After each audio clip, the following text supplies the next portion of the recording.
Hello. It's Tidbits from the Love Notes. I'm so glad to be checking in with you. Yeah, I just tried I couldn't use my computer to do this. It said I was storage. So this is Tidbits from the Love Notes, and our last sharing was about our loving hearts, and that came from First Corinthians, how, all about our loving hearts. And there was a lot of information in that share. And then we talked about when we're personally mistreated by others. And then we talked about how we must forgive them, but yet we're not going to put ourselves in harm's way. We are not going to put ourselves in a position to be mistreated over and over again. Because when folks show you who they are, believe it, that's who they are.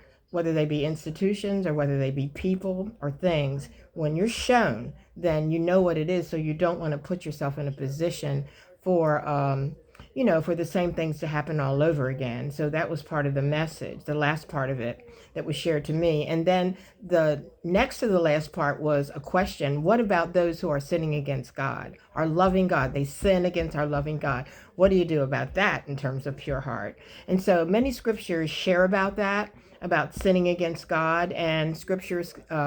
Let's see, Colossians 3, 5 to 6 shares when we idolize material things, that's something that doesn't please God. When we look at our car, and it means more to us than our loving God and doing loving acts.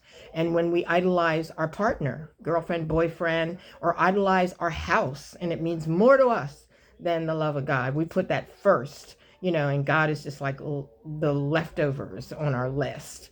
So that is not something that pleases God. We're talking about, what about those who are sinning against God? That's not so good to do in the direction of loving God. That's the opposite. And Romans 1:28 to 32 speaks of that. People who hate God.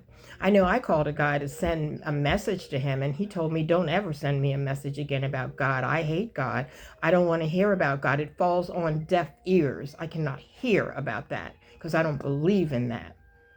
And so you many times find a person that feels that way is very unrighteous. They do unright things, that you aren't surprised. You aren't surprised at what they do.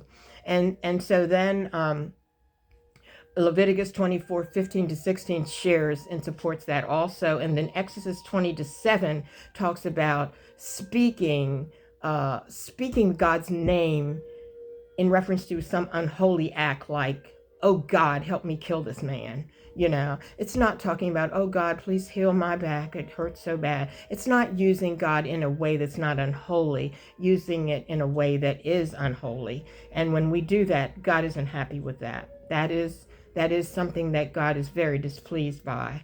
And so so these are some things that talk about um, sinning against God. And there are a lot of other scriptures that do. I just listed some of them. So the main tidbits that I found, in this message is avoiding hatred against our loving God and his holiness. Respect it, respect it. Don't hate against that.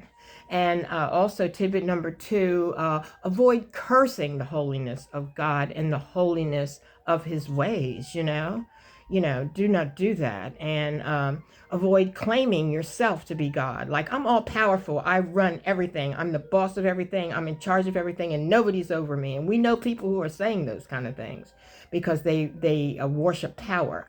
And when we see that, we know that that is a sin against God. It really is, to put God down like that and put yourself above God as a God. Tidbit number 3 is avoid worshiping things against the love of God. Like saying, well, I'm all powerful and I have everything and this is all I need. I don't need any kind of loving God, and I have all this money, so I worship the money and I sit around counting it and trying to figure out how I can get more and not give any to anybody. That's not something that is pleasing to God. That is something that displeases God. And in final, we have to know that we all have an opportunity to change our lives, whichever way we're headed, in terms of loving God or sinning against God. And as we embrace this opportunity to change our lives and improve our ways and get better and closer to our loving God, that's what we get, because we lean in the direction of having loving God ways as we want to change and make a difference. All right, that's tidbits from the Love Notes. We'll talk really soon. We love you. We love you. Bye bye. And these are flowers left from the love month, and I just decided to pick them up today because they're fresh. I got them here as a gift, a part of a bouquet, so I'm excited about that. That's the showcase. It's getting ready to leave, but it was very enjoyable. Alrighty, bye bye.